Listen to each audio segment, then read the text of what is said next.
Hello అండి, ఈరోజు నేను పెసరపప్పు టమాటా వండబోతున్నాను. దానికి పెసరపప్పు పావుసేరు గ్లాస్తో కొంచెం తక్కువగా తీసుకున్నానండి.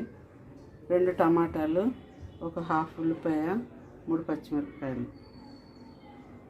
ఓకేనండి. పెసరపప్పు కడిగేసి నీళ్ళు పోసానండి. ఇప్పుడు పొయ్యి మీద పెడుతున్నాను.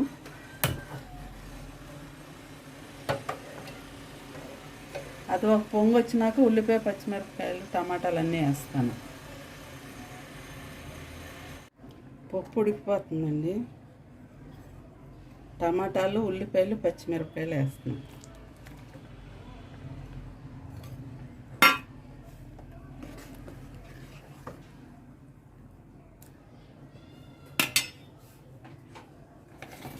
ఇవన్నీ వేసిన తర్వాత పసుపు,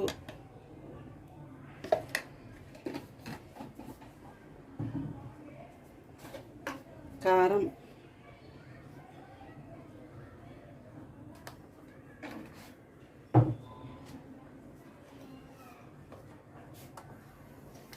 ఉప్పు కూడా వేస్తున్నానండి. పప్పు ఆల్మోస్ట్ ఉడికిపోయింది.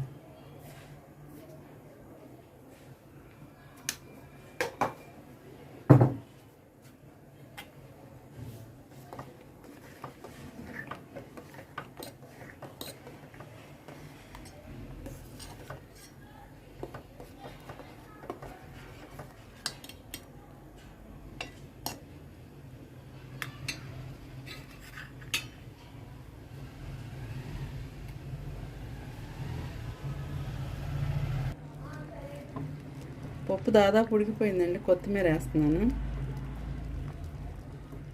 పెసరపప్పులో చింతపండు వేయకుండా ఇలా టమాటా వేసుకుంటేనే బాగుంటుందండి టేస్ట్. టమాటా వేసిన టేస్ట్ వేరు, చింతపండు వేసిన టేస్ట్ వేరు. టమాటా వేస్తే చాలా టేస్ట్గా ఉంటుంది. ఇంకా చింతపండు వేయకూడదు. మరీ చిక్కగా శుద్ధలాగా ఉన్న అంత టేస్ట్ బాగోదండి. ఇలా అయితే బాగుంటుంది.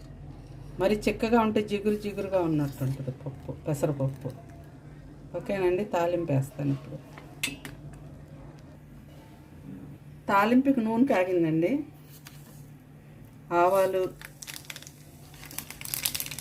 జీలకర్ర,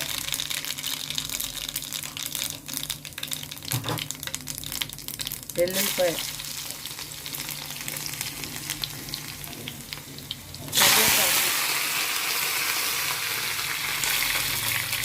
ఎండుమిర్చి,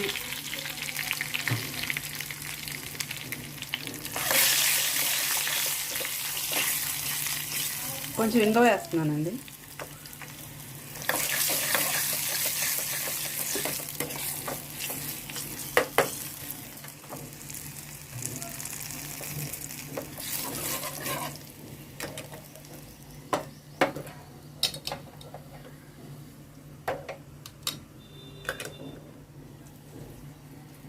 తాలింపు అయిపోయింది.